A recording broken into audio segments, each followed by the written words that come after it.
Good afternoon and welcome to the Best in the Biz podcast. I'm joined here today with Kosuke Toba from Money Moose. Kosuke, welcome and welcome to the Business Forum. How are you doing today? Oh, lovely. This is a beautiful venue. Yes, I think this is a great event we have on the go here. Right now it's lunchtime, so we'll try and keep it a little bit quick for you. But Kosuke, why don't you tell our listeners on the podcast today who you are and what you do? Yes, so currently Money Moose. I'm working on a financial literacy program for K to 12. So I built out workshops and I wanted some sort of long-term impact too. So that's why I also wrote a book, get up on Amazon. It's called Money Moose. Oh, that's wonderful. Yes. Yeah, that's great. So you say you're teaching financial literacy and that's mostly geared towards youth. Is that right? Yes. Yeah. The core basically like budgeting and then making sure that it's quite simple. It's like whatever income and you should be less expenses going out the door. Of course. Yes. Seems like basic economics, but I mean, it's something that's not taught in schools, to my knowledge. No. And that's why like creating that safe environment where they can make mistakes is, I think, crucial because when you get in the real world, the banks don't really give you a second chance. Yeah, I can only imagine. Kosuke, when it comes to being involved with youth, and when it comes to this Money Moose project, what is your biggest obstacles that you face when coming up with this and when dealing with your Money Moose project? Really figuring out like how to make this sort of sustainable, and I think the reason why a lot of there's not a lot of sort of financial literacy sort of projects out there because I didn't know there was any. Yes, exactly. Yeah. Because there's a lot of, I guess, budget constraints and stuff like that. But I fully believe that it should be taught, right? I mean, I agree. Especially for your mental health and, stresses that come from money. It's terrible. And the fact that there's no sort of solution out there really, really makes me want to solve it. Of course. No, that is actually very, very nice. So I understand when we were chatting earlier, you said you've worked with about 100 students so far. How does that feel to be able to make a difference in the community? Oh, it's phenomenal. And especially like the little notes the students usually write on the book, like I really like this presentation, or I learned how to save money, or those little comments really, really, I don't know, makes me feel, keeps me going. I've really got it's really good, feel good project at the end of the day, right? Definitely, yeah. And with over 100, I'm hoping to do all of the Humber region as my sort of pilot project to see the viability of this sort of workshops that I'm currently doing. But the current feedback up to now is quite good. And I just did a workshop, and usually majority of the class usually goes into a deficit, right? And then from there, I show them a little story, same thing. So the students usually start off with $2,300, which is roughly minimum wage here in Newfoundland monthly. Yeah, it's not a whole lot at the end of the day. Yes, and then I show them all their needs expense, like groceries. I'll break them down to groceries, then eat out, DoorDash, and then I have different prices. And then for the wants, I'm like, you can spend whatever you want. And then from there, usually students go into deficit. From there, I use that same story with tales of two moose. How different decisions can come from different sort of outcomes. But from there, I do that quick little story, probably roughly 30 seconds to a minute long, and all the students save from there, which I think is really crazy. I thought I need to show them more in depth about how this sort of works. But another thing I do is there's a lot of jargon when it comes to money. So for instance, income would be money in your pocket, expense, money out of your pocket. So I really, really make the wordings way easier in layman's terms. Yeah, yes. And I feel like that's really helpful for the various youth that you might be engaging with. What would you say is your target demographic for this financial literacy project? Currently K to 12 students, but I'm planning on making workshops for younger adults.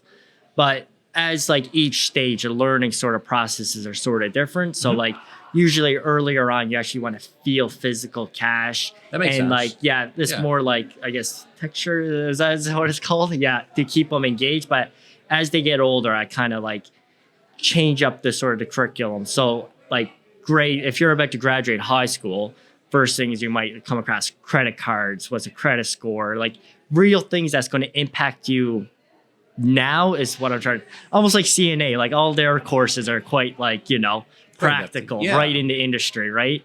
So I'm trying to do the same sort of thing. But I mean, each one of those each one of those students that's being impacted that went into a deficit before and it learned from it, those kids, when they do get out to the real world and they don't like make those sort of mistakes and they grow up, then they can tell those same sort of stories to their next kids. And then hopefully it'll be like a generational sort of change is what I'm hoping like generational wealth, I would imagine, is another way you could probably put it. And it starts, I believe, at a very young age. Kosuke, just wondering, how do you find how do you stay engaged with some of these students? I know we live in a world where it's social media is everything. A lot of kids and even adults, for that matter, are so used to seeing things in such short bursts, like 10 seconds at a time.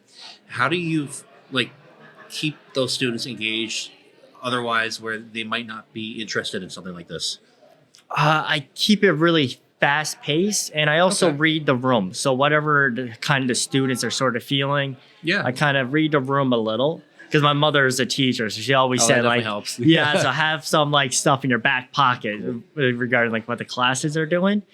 But another thing is like keeping up with like current trends. So for instance, like I noticed like within the 20-minute mark, I start losing a couple students. So I put in like 6-7 slides there, right? Cool. And that would re-engage them, and they kind of love it, that 6-7 stuff. That's neat. And another thing is that really believing in the students, because I noticed some of them didn't really have sort of the confidence. So what I would do is after they do that budget game, I go to each student and I look at their work and how much they saved. And I'm like, look, like you just learned something, like that's phenomenal, right? And a lot of them, it's just really building that confidence, right? And if you believe in the student, it's unbelievable what they can really do. I think that's a really important facet in today, and basically being engaged with the students and showing them that this is something you can do, and like anyone can do, anyone can learn, anyone can practice. Kosuke, like if, for example, say I'm a youth, or if there are any youth out there that are listening to this podcast, how can they find out more about what Money Moose is, and where can they find out how to be involved in something like this? So currently you get a book up on Amazon. It's the Money Moose, the ultimate money manual. And we're currently working on a website too, so there'll be hopefully some traffic. But also, I'm getting my social all together there now. Yeah, fair. Yeah, so it's called Money Moose. Cool. That's really neat. Kosuke, so we're at the business forum today. Thank you all for coming out from Corner Brook and being a part and being involved here today. What's been something you've enjoyed so far at this conference? Oh, I love the simulators. Yeah, I drive an excavator. A lot of good feedback about those. Yes, big fan of that. Did you didn't crash any of the simulators, did you? No. I'm a decent operator. If everything goes sideways, maybe drive some dump trucks, come here at the CNA. Exactly. No, but the facility here is absolutely phenomenal. It's a really nice building. Yeah, I got to say, brand new facility, state-of-the-art equipment. Great people that are here today. Again, like I can't thank you enough for even just coming down and sitting down and have a chat with me. I understand it's lunchtime right now, so I feel like we should probably wrap up and maybe both of us could go grab a sandwich or something. Yes. So thank you so much for your time. This is Kosuke Toba with Money Moose. Money Moose. All right, thank you. Thank you so much. I'm joined here today with Catherine Murray from the Mi'kmaq Cultural Foundation. You're also referred to as Ciel? Yes. Okay. Well, thank you for joining us today here. Maybe you can tell our listeners a little bit about yourself and what you're doing. So I work with the Mi'kmaq Cultural Foundation. We are committed to preserving Mi'kmaq culture and language through our work.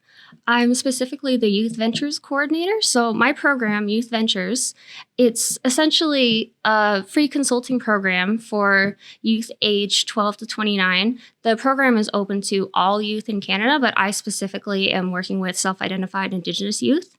So essentially, anyone can sign up. It's completely free. If you have a small business that you'd like to start, or even if you don't, if you just have always been intrigued by the concept of being an entrepreneur or even just starting your own side hustle, you can reach out to me and I will help you work through every step of the process. Make sure that you have a solid plan. I can help you generate ideas based on your interests. And essentially, the program just walks you through the process. It can connect you with mentors. We can connect you to funding resources. It's really a wonderful program. Oh, that's wonderful. It sounds like you're really making a difference here in the community. And with the program, do you have any advice for those that are willing to get involved in youth ventures? What would you say for folks that would like to get started in maybe creating their own business? I would say to reach out, even if you're not entirely sure, because it's a lot less intimidating than it sounds. And it doesn't even have to be, your full-time career. It definitely can be a gateway to that. But even if you just want to learn some skills for independence and self-sufficiency and maybe make a little money on the side, it's an excellent opportunity. And really, anybody can do it. It's maybe it seems intimidating, and it is effort when you're going into it, but it really is not as intimidating as it sounds. For sure. And in that capacity, what would you say would be, in your perspective, the most intimidating thing about, trying to get involved and perhaps starting your own business? Well, for me personally, at least, I have run a couple of very small businesses on my own before signing on to this program. Is just that feeling that I think a lot of people have of, oh, I'm not cut out for such and such. Other people can maybe do this kind of thing, but not me. But really, once you break it down, it is more accessible than a lot of people think. I think that anybody can learn these skills for independence, and really, especially for a young person in this economy, it can make a huge difference. Absolutely. And so just to get acquainted, what would be like the first step if you were to, say, create your own business? What would you recommend to any listeners out there that might be looking to go down that path? The first step, I think, would be thinking about what you might want to do, coming up with an idea. If there's anything that you're passionate about, even any hobbies that you might have, or anything that you've noticed is missing in the community. And if you are still struggling to come up with something, we also offer a service called Venture Boxes, where essentially you sign up and we will send you a little business in a box kit that so cool. It has everything you need to start your own business right from your home. And if you would also like to sign up for Youth Ventures, in addition to that, I can help you walk through the box and just help you figure out the best way to maximize its potential. Oh, that's really cool. That's an amazing idea. I'm really intrigued by that. I'm sure you must have a lot of success with some youth in the area that would love to capitalize, or just even to maybe have an extra hobby of learning the realm of what it takes to start a business. I think that business in the box idea is very unique. Exactly. And you learn business skills. You can start building your resume right off the bat, even if you're still in school. You learn life skills, confidence. And again, it's all completely free. The Venture Box is also completely free. No, well, wow. I mean, it sounds really, really amazing. So Ciel, just wondering if, say, for example, I'm a youth 12 to 29. How can I get in touch with yourself or the folks at Mi'kmaq Cultural Foundation to get started on something like this? Oh, it's very easy. You can just go to youthventuresnl.com and click Get Started. There's a very simple form to fill out, and it'll go straight to my inbox. We can get connected. Okay, that's wonderful. So, Ciel, I understand you're here attending the Halloween Business Forum. We're here in Stephenville today. For those of you that don't know, what have you enjoyed most so far today being here at this business forum? Just getting to see everyone in person has been so much fun. It's a real sense of community here with the businesses in the area, especially all of the Indigenous-based businesses, especially when I've corresponded with so many people here via email, but we've maybe never met over Zoom or met face-to-face. It just is, everyone is so welcoming here, and I feel inspired, like we really can all get together and make some positive change in the community. Let's go over the big ideas from today's show. Kosuke is bridging the finance education gap by running K-12 workshops and publishing a book called Money Moose. He uses simple language and children's storytelling to explain money in a way young people actually enjoy. For aspiring entrepreneurs, this is a powerful reminder. Speak to your audience in the language they understand and meet them where they are. Ciel later highlighted youth ventures and a free consulting program that supports youth ages 12 to 29 who want to start a small business or a side hustle. Many young people doubt that they're cut out for business, but Ciel noted that anyone can learn the skills needed for independence, confidence, and self-sufficiency. Her core advice is just to reach out and take the first step.